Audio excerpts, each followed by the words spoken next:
I was 14 when I got my first racing bike. I think it took maybe 2 months and I was hooked. It was freedom. I can ride better than I can walk because it feels like the wheels are part of me. It's normal. So this is the deciding race for the first women's cycling gold medal at the Commonwealth Games. Julie Speight was Australia's first female Olympic cyclist, turning pro in the 1980s. Commonwealth Games silver medalist Julie Speight was far too classy. During her career, she suffered more than 60 concussions. 14 were so severe she was hospitalised. When I started racing, a lot of people were wearing just the strip helmets, which we call hairnets, for good reason. You know, it didn't provide any protection, and we never trained in helmets. Aged just 32, she retired. I just didn't want to hit my head anymore, basically. And that's the sad fact of it. Over the past decade, Julie's condition has rapidly deteriorated. I noticed that I was falling over a lot. I was getting really anxious in supermarkets. And one day at work, I was looking at my computer screen and this hole opened up. And I'm desperately wiping the screen until I realised it's my vision. And that was the first real migraine that I can remember. She's also begun to lose hearing in her left ear. I'm lip reading a lot of the time.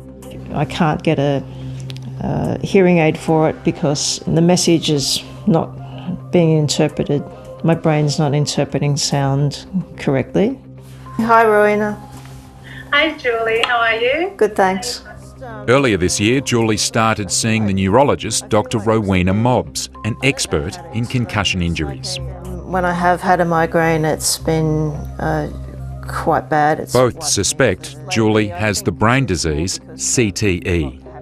Do I believe I have it? I mean, it'd be great to say no, but I don't think there's any other explanation for what's happening.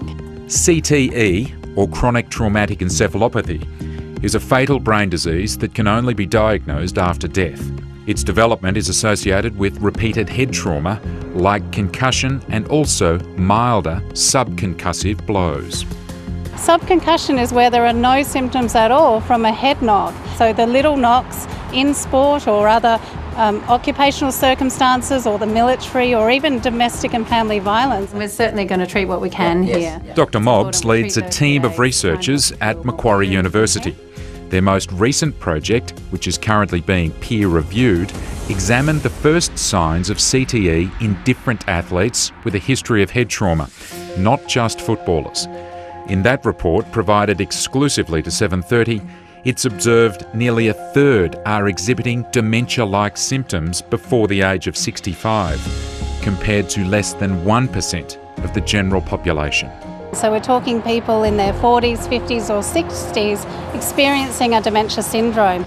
But there is another worrying trend for women. McNamara and Randall thump into each other. We know that women have twice the risk of sustaining concussion and having a prolonged concussion or post-concussion syndrome for different reasons. In particular, this could be hormonal or different head and neck structure.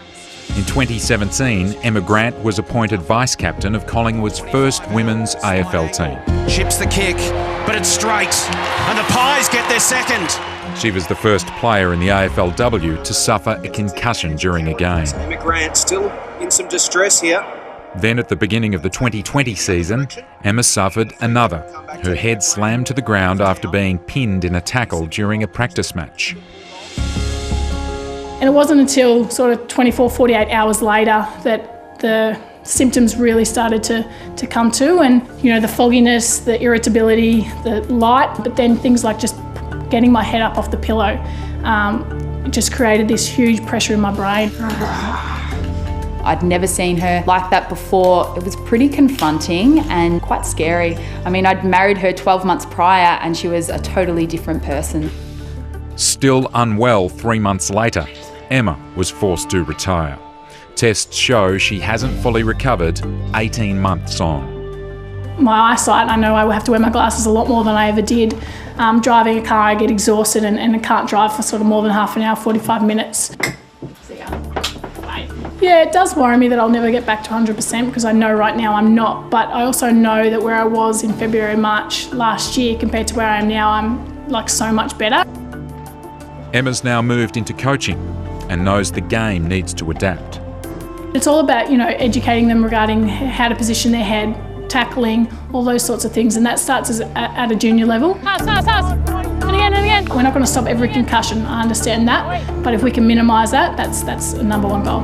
Good Granny, good body. We need to get in as early as possible because we may have children and generations coming through at risk. Dan Chapman is president of the Balnarring Junior Football Club and knows protecting boys and girls from head knocks is crucial. Righto, right hand bouncing. Women's football's been unbelievable, and the influx of girls playing footy, we just hope that those numbers stay. To protect its players, the club has purchased new eye testing equipment that can accurately assess recovery from a head knock. We have an image here of what you were looking like immediately after the head knock you sustained. Having a visual aid like that, the kids really understand that, and trying to answer what day it is or follow a finger or something like that we did in the old days, it gives a lot more information. But awareness of the threat concussion poses has come too late for some. Yeah, I think that society see it as a male footballer disease. Just think ahead of what that looks like in 40 years' time. It looks like this. I should be like this when I'm 80, not 54.